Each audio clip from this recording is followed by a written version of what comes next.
Programa Visão Espírita. Apoio. Livraria Espírita Guilom Ribeiro.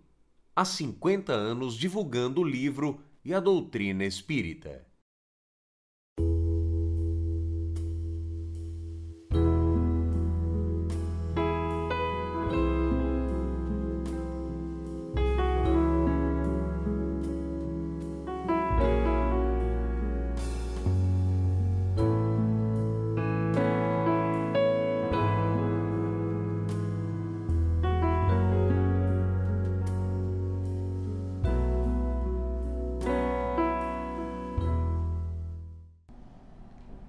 O programa Visão Espírita pede licença para entrar no seu lar e levar-lhe uma mensagem de fé, de otimismo e de esperança. O programa Visão Espírita tem a grata satisfação de receber o médium, psicógrafo, conferencista, líder do Instituto do Amor na cidade de Pratinha, Júlio Carvalho. Seja bem-vindo, Júlio. Obrigado, mais uma vez estamos juntos, para o trabalho hoje um pouco diferente. Vamos dizer, melhor, mas evoluindo para uma parte que estou achando muito interessante, esse projeto de vocês, Espiritismo para Todos, abrir o Espiritismo para todas as compreensões que estão querendo acessar essas informações. Acho muito importante, falo muito na Casa Espírita, nas casas espíritas da região nossa, que a gente precisa levar o Espiritismo para todos os pontos, e onde ele mais precisa. Então, é um prazer estar aqui novamente com esse projeto muito interessante, muito promissor. Júlio, o Espiritismo nasce com a mediunidade que desponta, no século XIX, na França, em todo o mundo, no trabalho de Allan Kardec, com médiuns jovens de 14, 17, 21 anos. E aí a figura do médium surge muito viva, muito real nesse contexto. Tem diferença de médium espírita para médium espiritualista? Ou todo médium espiritualista é espírita e todo médium espírita é espiritualista? Como é que nós podemos situalizar isto? Bom, o que dá característica para o médium, no termo da palavra, é ele ser intermediário, ou seja, ele tem contato com um plano, ele tem contato com dois planos em que ele pode ser o intermédio desses dois planos. O médium espírita, ele precisa estar baseado nos ensinamentos espíritas. Então a gente vai buscar o quê? Mas é tão confuso, porque o livro dos médiuns, muitos médiuns iniciantes falam para mim, o livro dos médiuns é tão complicado de estudar, e os grupos de estudos nas casas espíritas estão cada vez menores, cada dia mais desinteressados. Eu acho melhor ler um livro que faz relatos de espíritos que fazem relatos de médiuns e aprender dessa maneira do que estudar basicamente Allan Kardec, mas você não pode praticar algo sem esse conhecimento. A gente não precisa de 5, 6 anos de faculdade para se especializar no assunto, mas a mediunidade ela não precisa dessa especialização, mas ela precisa de conhecimento. Então, quando você estuda a mediunidade com Kardec, com o Espiritismo, você tem ensinamentos fundamentais para não cair pelo caminho. Ou seja, é um manual, o Livro dos Médiuns, é um manual, eu estou citando o Livro dos Médiuns, mas as obras todas completas, Mas o Livro dos Médiuns, ele te dá uma base para você saber o que fazer com a sua mediunidade. Então, quando se torna médium espírita, ele se torna um médium compromissado com a verdade, com as bases dos princípios da doutrina espírita, como Kardec mesmo nos coloca, junto com a espiritualidade, tratar a mediunidade santamente. E por aí você vai pegando exemplos de médiums espíritas e o comportamento destes. Então, vamos pegar Chico Xavier, que é o grande exemplo do espiritismo, o mais visto de todos. Quando você pega Chico, como que era a conduta de Chico Xavier? Como que era a conduta de outros médiuns, como Ivone do Amaral Pereira, grande médium espírita, por exemplo, que não tinha nada para dar certo. Porque, vejamos, ela era reencarnação, nas últimas 2 reencarnações antes de Ivone, ela tinha sido 2 vezes suicida. Então ela tinha tudo para dar errado, ela era um espírito deprimido, com traumas desses suicídios, e que se tornou uma grande médium, que trouxe um dos livros mais importantes para a doutrina espírita, que é Memórias de um Suicida, quanto tantos outros. Mas o médium espírita tem que estar... Ele, na verdade, fala assim, mas precisa de ser o quê, então? Qual que é a técnica para ser um médium espírita? Médium evangelizado. Pois o espiritismo não é nada mais do que o cristianismo redivivo. Então, médium evangelizado. Então, no livro dos médiuns vai te despertar isso, ou seja, Jesus precisa ser imitado, né? Seguido, imitado. Isso é ser médium espírita, um médium evangelizado. Não somos, mas estamos a caminho, porque Kardec fala que se reconhece pelo esforço que se faz e não pelo esforço concluído. Estando nesse caminho, o médium, ele já consegue ter base espírita, porque o espiritismo, o cristianismo redivivo, basta seguir Jesus. O livro dos médiuns, o livro dos espíritos vai me dar bases, vai me dar conhecimento, saber como praticar, como identificar uma obsessão, como não cair em algumas armadilhas. E ainda assim, o caminho é cheio de percalços. Então a gente vê aí vários médiuns que na doutrina espírita sofreram tanto, mas tanto, mesmo ainda tendo orar e vigiar em dia. Médium espiritualista é tão simplesmente aquele. Espiritualismo é o quê? Espiritualista é aquele que acredita nos princípios espirituais. Reencarnação, comunicabilidade dos espíritos. Tão simplesmente. Às vezes, o médium espiritualista, ele não tem nada do ensinamento do Cristo trabalhado. Ele tão simplesmente ele coloca o contato, o fenômeno acima da moral. Isso é ser médium espiritualista. E essa é a diferença. O médium espírita ele precisa estar muito baseado na moral, saber que ele não é nenhum missionário, que na verdade ele é um espírito endividado, que ele precisa colocar a moral do Cristo principalmente nele antes de ofertar o trabalho ao próximo. O médium espiritualista então simplesmente verifica o fenômeno acima da moral. É por isso que a gente vê muito no espiritualismo muitos mestres, pouco Jesus. Nós recebemos recentemente, Júlio, uma frase que o telespectador vai me perdoar por não dar a origem, mas eu vou descobrir o autor do texto, que diz assim: é preciso seguir o Cristo e não os cristãos, né? Porque existe uma diferença muito grande entre seguir o Cristo e seguir os cristãos. Mas voltando nesse mesmo aspecto do médium, porque a mediunidade chama a atenção de todos. A partir do momento que você tem uma janela, uma porta que se abre para dar a informação e a garantia de que a vida continua e que a vida tem os seus desdobramentos, né? Que ela tem as suas consequências pós esta que se tem aqui, que é a grande esperança do amanhã, né? Que todos carregamos. A mediunidade chama a atenção, ela desperta, né? Ela traz para o médium uma exigência muito maior do que para aquele que não é médium.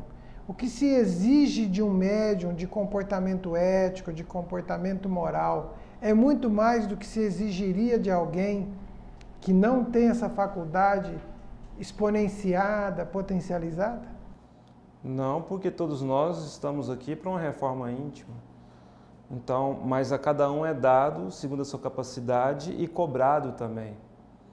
Então, se a gente fosse falar assim, o médium ele tem mais responsabilidade, a nossa responsabilidade ela aumenta à medida do nosso conhecimento, né? Porque se eu conheço a verdade, se eu conheço a luz, eu tenho o dever de divulgar a luz e não escondê-la. Quando o médium, no sentido de que o médium ele desenvolve uma tarefa, se comprometendo em ser intermediário, sua responsabilidade fica mais acentuada, logicamente.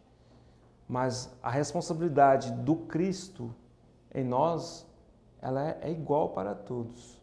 Mas a partir do momento em que eu me torno um intermediário, em que eu sou confiado a uma tarefa, eu tenho que fazer jus a essa tarefa dentro dos princípios básicos do cristianismo, do espiritismo, para que eu não venha a falhar. Porque Kardec mesmo fala que o melhor médium seria aquele que menos fosse enganado. Olha só. Então ele deixa bem claro que não é aquele que não se engana. Se a gente for estudar, por exemplo, a vida do Chico, a gente vê o Chico, no início da tarefa dele, um Chico triste, né? A gente encontra várias biografias do Chico, mas, na verdade, o Chico era uma pessoa ansiosa, inclusive, para não ter sua tarefa. Isso está muito claro quando, por exemplo, Emmanuel e ele combinam de 30 livros psicografados. E quando chega ao final de 30 livros, o Chico fala, e aí? E Emmanuel, 60. E quando chega no 60, o Chico, e aí? 100. Quando chega no 100, o Chico, e agora? Vou ser liberto disso? E Emmanuel fala, não, a gente resolveu desapropriar a sua vida. E o Chico vai e dá um gesto ali que ele não está satisfeito, porque ele fala assim, olha, e se eu não quiser? Se você não quiser, a gente pode te desencarnar. Então você vê ali, por exemplo, que quando a sua responsabilidade ela vai sendo confiada pela espiritualidade, o seu nível de dedicação tem que ser maior também. A gente não pode comparar o próprio trabalho nosso, que é muito pequeno, há 5 anos atrás, há 10 anos atrás. Eu ainda brinco muito que o pessoal tinha mais tempo, hoje eu não tenho. Mas eu tenho que fazer jus a isso. Então, por exemplo, se alguma coisa acontece, eu preciso estar lá presente na instituição, se eu preciso fazer algum trabalho, eu tenho que lembrar que eu tenho a responsabilidade com o trabalho, eu tenho que ser responsável. Então, o nível de responsabilidade, ele cresce muito, ele se acentua muito. Por isso que é essencial um médium que quer trilhar o caminho seguro da mediunidade, estudar. Porque ele vai aprender que mediunidade não é glória, mediunidade é cruz. Júlio, uma coisa que chama muito a atenção, nós já ouvimos isso e você já deve ter ouvido. As pessoas, de um modo geral, que não são espíritas e até espíritas, né? Aproveitamos a oportunidade para deixar claro para você, nosso amigo telespectador, que o espiritismo aceita, professa e pratica todos os ensinamentos de Jesus que estão em o Evangelho segundo o Espiritismo. Nós espíritas também estudamos e lemos o Novo Testamento para conhecer melhor Jesus, os apóstolos, Paulo. Tudo isso é o dia a dia do espírita. O espírita tem esse compromisso, essa responsabilidade para com todos, inclusive para com ele mesmo. Mas, Júlio, chama-nos a atenção a expectativa e a imagem que se cria de um médium, principalmente quando ele ganha publicidade, ele ganha notoriedade, né? Ele é uma pessoa pública, ele já não é mais, ele é de todos. E aí é comum dizer, mas como pôde acontecer isso? Ele é médium. Como se o fato de ser médium desse um atestado, uma qualificação, uma atitude enobrecedora para aquela criatura, nosso irmão, né? Independente de qualquer coisa, que está nesta tarefa, que está nessa lide. De onde será que vem essa imagem que os outros fazem de entender que um erro de um médium tem uma dificuldade, tem uma exponencialidade de problema diferente de um outro? Por que você acha que isso acontece? O endeusar, né? Isso. A idolatria, que é um veneno, e é por isso que uma das maiores recomendações para os médiuns é neutralizar os adjetivos que eles recebem, não se transformarem em gurus. E quando a gente fala, por exemplo, dessa questão, as pessoas também aí, a gente quando vai interpretar dessa forma, a gente tem uma falha no estudo. Kardec deixa bem claro que a mediunidade independe da moral. Eu sou um instrumento, né? E eles com certeza eles vão usar o instrumento para auxiliar o necessitado. O instrumento, entretanto, não tem consciência da sua tarefa. Ele vai se perdendo aos poucos até esse instrumento se enferrujar, como uma enxada, que trabalha pouco, que é pouco usada, ou mal usada, ela vai também estragar. Então, o maior problema, não só do médium, como de todo religioso, e de todo mundo que ganha evidência, e tem um lado positivo dessa evidência, tem lados muito negativos. O maior problema é fugir à realidade, é não dar o direito de errar e quando errar colocar a culpa na religião, porque o problema não é a religião, é o religioso. Ainda ontem eu fiz uma postagem com essa frase: o problema nunca foi religião, o problema nosso é a nossa fraqueza moral. E aí eu posso ser um advogado, um médico. A gente vê todos os dias casos de pessoas muito bem informadas, muito bem formadas, com famílias com bases muito bem estabelecidas. E assim também a gente vai ver os abusos, a gente vê isso o tempo todo na história. Desde os princípios do cristianismo, né? Jesus não conviveu, por exemplo, com Judas, que o traiu. Ou seja, Judas tinha ali presença do Mestre. Imagina a gente ter a presença de Jesus e você ainda se perder sendo companheiro de Jesus. Ou seja, Jesus te escolheu para andar com Ele. E ainda assim você se perdeu por isso. Então o problema são as nossas fraquezas. A nossa propensão ao erro é muito grande, muito grande. E aí a gente tem que saber diferenciar uma coisa da outra, porque todos estamos sujeitos ao erro, né? Mas quando a criatura erra, a pessoa quer generalizar a culpa, né? Então quer dizer que ninguém presta, ou nenhum é sério. Ou quer fazer um escarcéu a partir disso, pensando que religião muda a cabeça. Não muda. Sem transformação não muda. A fé sem obras não adianta. Então, às vezes, eu sou um profundo conhecedor do Evangelho, mas sou um miserável na prática. É aí que mora o problema. O que chama a atenção em todos os tempos, isso vai continuar por mais tempo, é a transferência para o outro daquilo que compete a cada um, né? Ser bom, honesto, ético, justo, harmonizado com o Evangelho é obrigação individual de cada um, né? E também, a partir disso, ao outro também a sua dificuldade, a sua fragilidade. Do mesmo jeito que nós as temos, os outros também têm.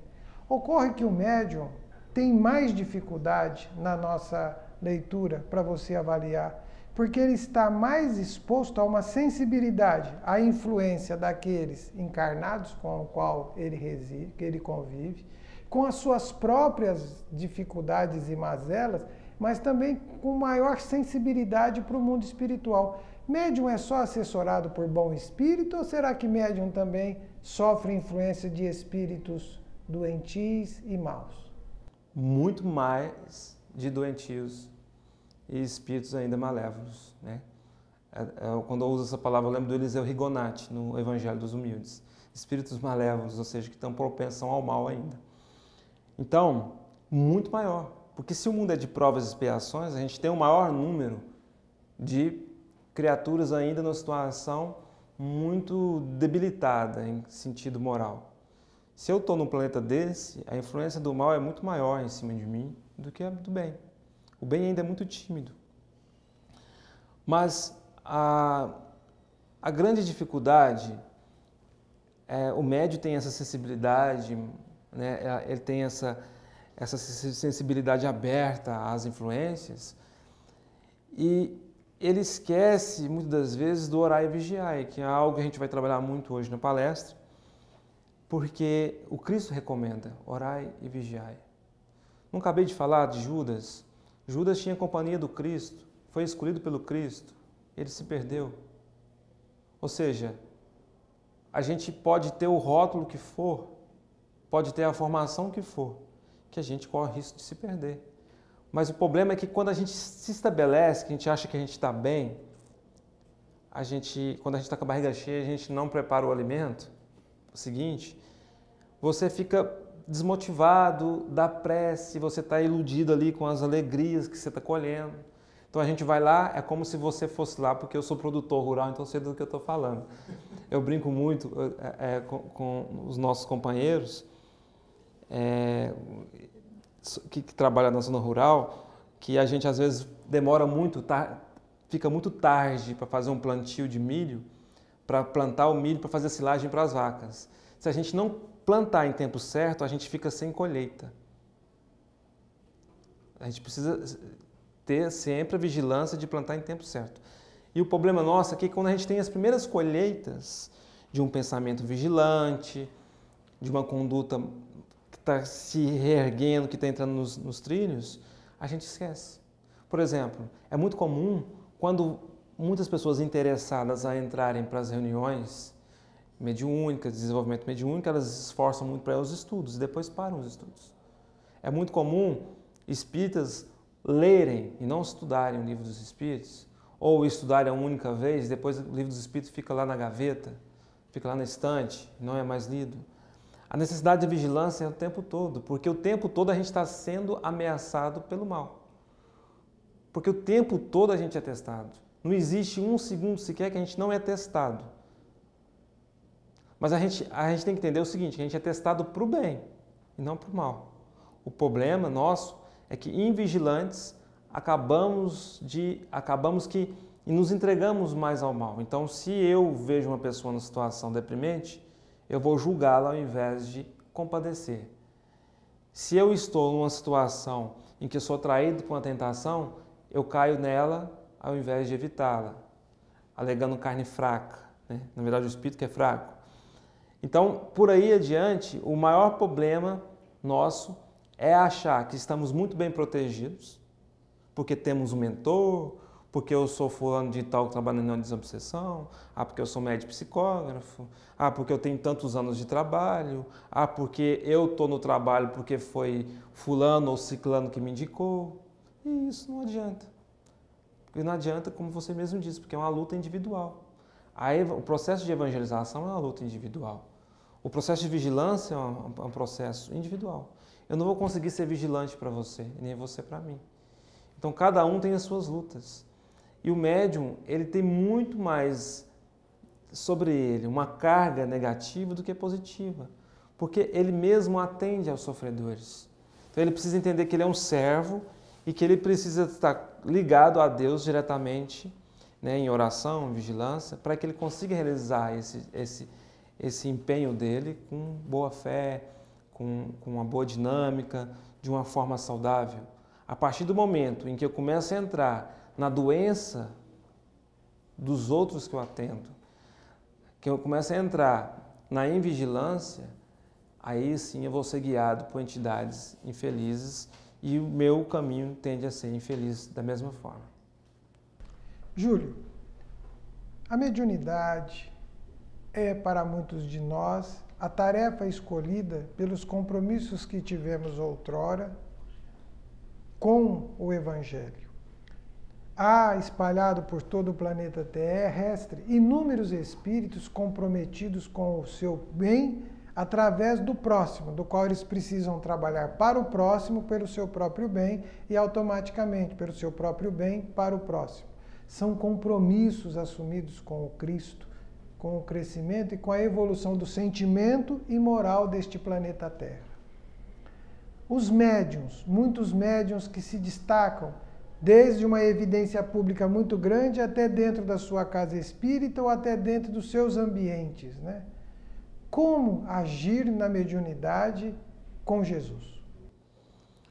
A própria palavra já fala, se é com Jesus, é entender Jesus em primeiro passo.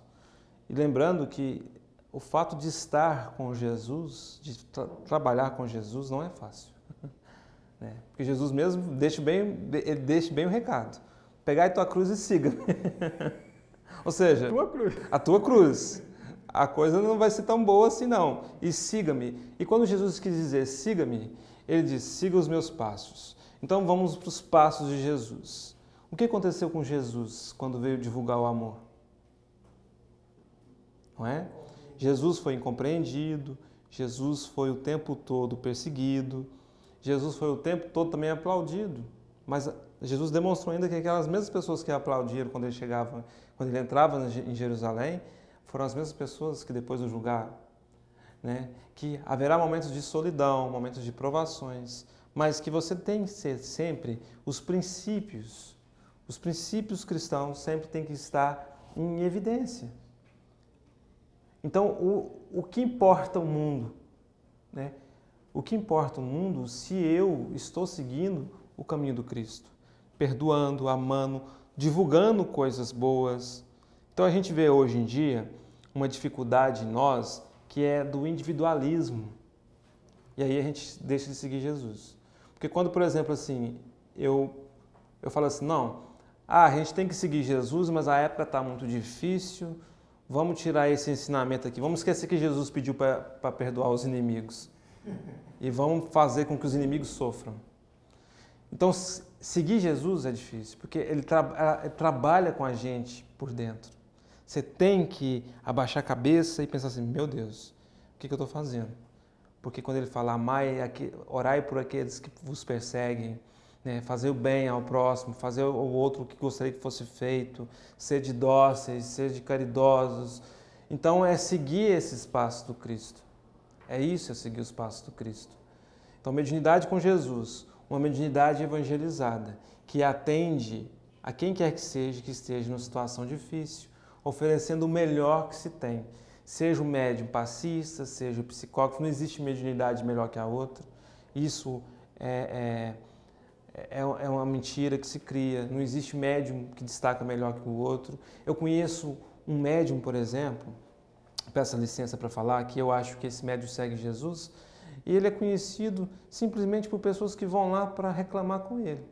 E um dia eu estava numa situação muito difícil, e o Frederico, meu mentor, falou assim, vai lá e procura esse senhor. Eu fui lá e conversei com ele me deu um show de orientação. Ele vive numa zona rural, esquecido, é um anônimo, mas talvez um dos espíritos mais grandiosos que eu já conheci. Mas ele segue a mediunidade com Cristo, dentro da tarefa dele. Imagina se ele fosse falar assim, não, eu não posso ser um médium com Jesus, porque eu não tenho uma tarefa em evidência. Mas ele dá o melhor que tem, porque está confiado a ele. Ele atende todo mundo que chega lá na rocinha dele, oferece um cafezinho, e está sempre disposto a ouvir, que é uma coisa que a gente tem que aprender muito hoje na Casa dos Espíritos, ouvir o próximo. E ele sempre tem algo a oferecer de Jesus. Esse é o médium com Jesus, essa é a mediunidade com Jesus. Oferecer algo do Evangelho para quem chegar nessa fonte, né? Essa fonte mesmo falível, que mesmo cheia de problemas, que mesmo carregando essa cruz difícil que o Cristo nos solicita, consegue ainda oferecer tudo que o Cristo ofereceu. Não na dimensão do Cristo, mas não traindo o Cristo nesse momento. Então é não divulgar a guerra, é não dar propensão ao mal, é sempre o amor e sempre a caridade acima de tudo. O programa Visão Espírita chega ao seu término, agradecendo ao Júlio Carvalho pelas palavras, pela colaboração, e deseja a todos os nossos telespectadores algo muito importante. Cuidado quando resolver atirar a primeira pedra. Muito cuidado. Nós talvez tenhamos tanta culpa quanto tantos que seguem o caminho. Portanto, perdoai, hoje, agora e sempre.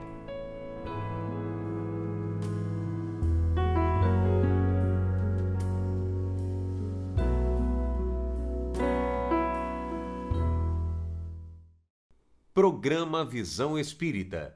Apoio. Livraria Espírita Guilom Ribeiro. Há 50 anos divulgando o livro e a doutrina espírita.